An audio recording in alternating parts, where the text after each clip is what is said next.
Well, guess what? It is award season, and everybody is going crazy about what game should win, what game should be the best. The overall general thought is that Expedition 33 is probably going to dominate award shows this year. Lady Decade, do you have any thoughts on Expedition 33? Did you play through that at all? I did. What'd I you think? did. I loved it. I actually loved that it punished you a little bit for being shit. Mm. And it was just beautiful. I listened to the music of it all the time. It was just everything about it was glorious. And I loved how French it felt as well. Just it was lovely. I love everything about it apart from acceptance speeches. Oh, well, I'm glad you teed me up right there because the Expedition 33 voice actors, the lead is Jennifer English, and they had the Golden Joystick Awards last night. And wouldn't you know it, she won. Congratulations to her, Jennifer English over here. She was extremely excited. And she wanted to let everybody know that, well, she chose Queer Joy. Why is that important? I don't know. But hey, let's take a look at this acceptance speech here from this voice actress or voice actor here. Voting. Mayal embarks on this crazy journey. She chooses to leave a life that wasn't serving her. And I did that a few years ago. And I chose instead a life that was authentic, a life that was gay. I fell in love with a beautiful woman who's crying her eyes out right now. It's really funny. And I chose queer joy. And as a result of that queer joy, I felt safe enough to pour my grief and pain and all that nonsense and joy and love into this incredibly beautifully written character.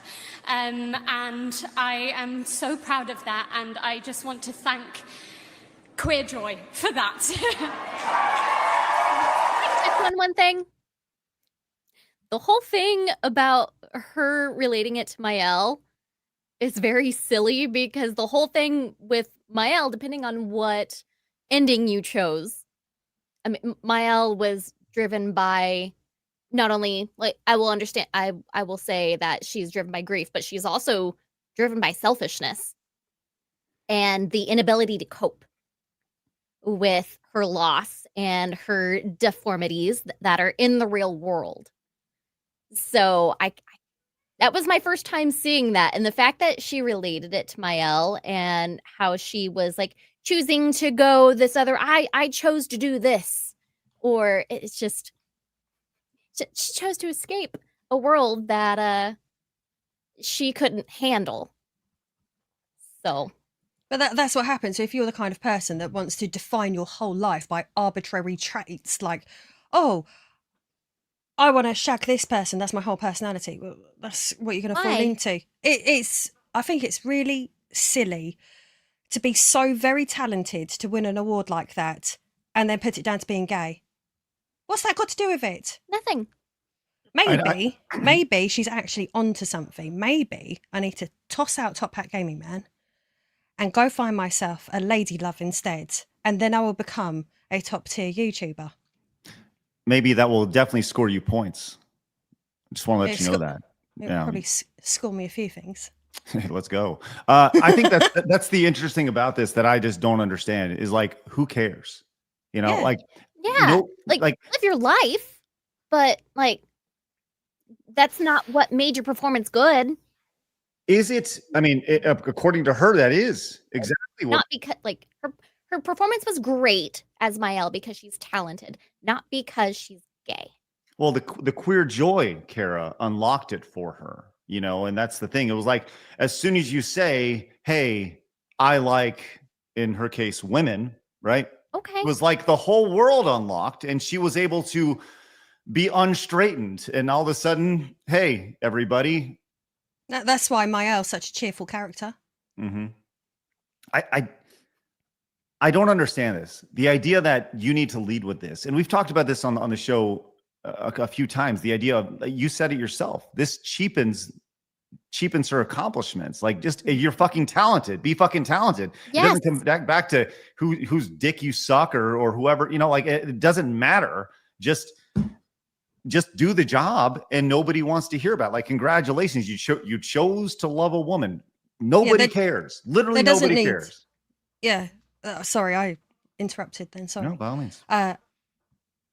She has attributed her extraordinary talent, because let's be honest, she's got an extraordinary, fantastic talent and did a really good job with that. And she's attributed it to something. No, there's not a reason why you're really good at that, apart from the fact that you're really, really good at that and you've worked hard at your craft. That has nothing to do with who you choose to go to bed with. Nothing in the slightest. That sort of thing really annoys me. What if a voice actor came up and said the exact opposite?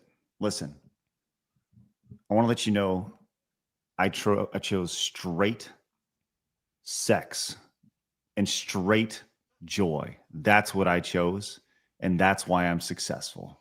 I just want to let you know that.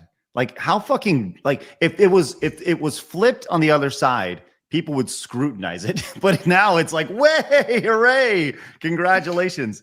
It's amazing. Phoenix, I see you shaking your head. Your thoughts on the grandstanding and the love of...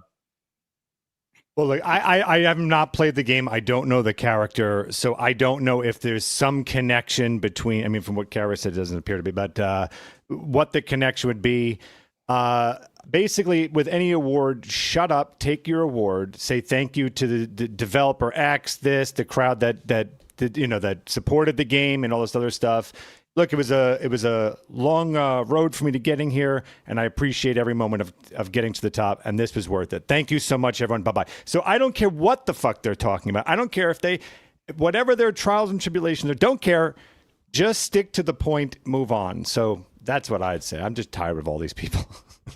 Well, even if she wants to go up and be like, look, I found the love of my life. Thank you to whatever her name is. And just instead of being like, yay, like, if you want to thank your loved ones, by all means, I wouldn't. do it. I actually wouldn't. No, fuck off. This is the work. Thank you. Fuck off. That's it. It's the buzzwords that make it a problem.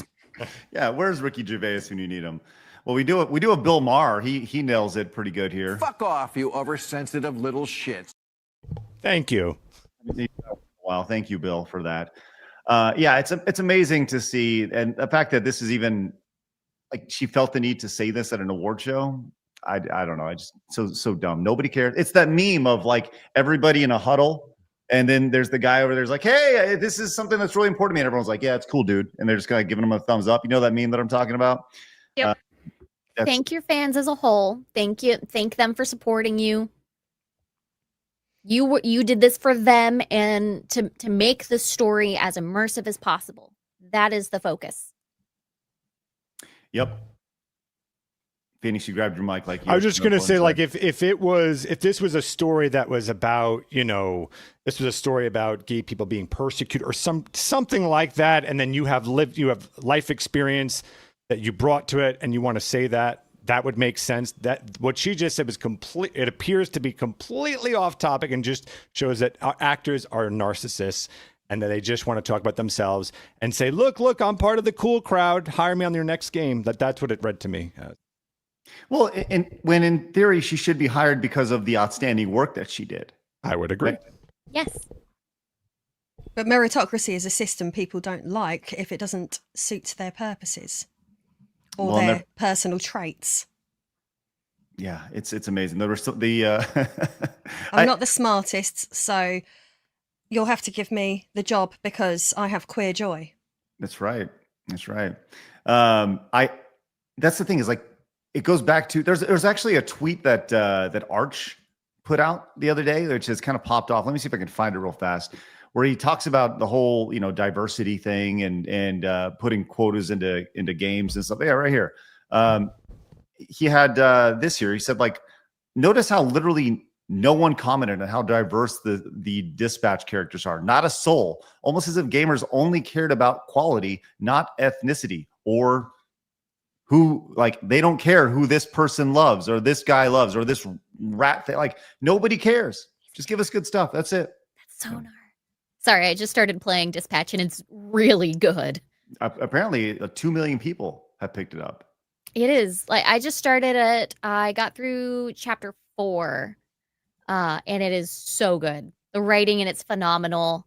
It's a very organic, it's got a very organic writing style to it. Like the dialogue is great. It's very entertaining. It's Kara, Telltale-ish, right? The Yes. kind of game, right? Okay, cool. Thanks. Kara, I have a really important question for you, though, and this is going to dictate whether I buy it or not. There's boobs. Now he's Are- sold. Are the writers of this gay, and do they experience queer love I don't know, and I Joy. don't care. and queer joy? Oh, okay. Well, sorry. They definitely, if they're gay, they're definitely experiencing queer love, you'd think. Well, queer joy. Sorry, I misspoke, and that's my fault. So, all right. I've been enjoying it.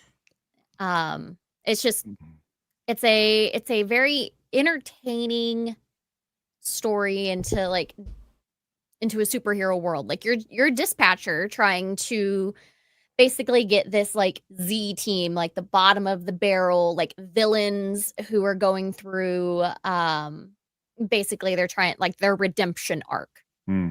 And trying to deal with a bunch of previous villains who don't want to actually help people, but you kind of got to pep talk them into it. It's good. Cool, nice. So, like I said, I know it's blown up. It's been a big old thing. So that's excellent. Are you tired of all the nonsense? Yeah, you are. Hit the subscribe button right here and join us.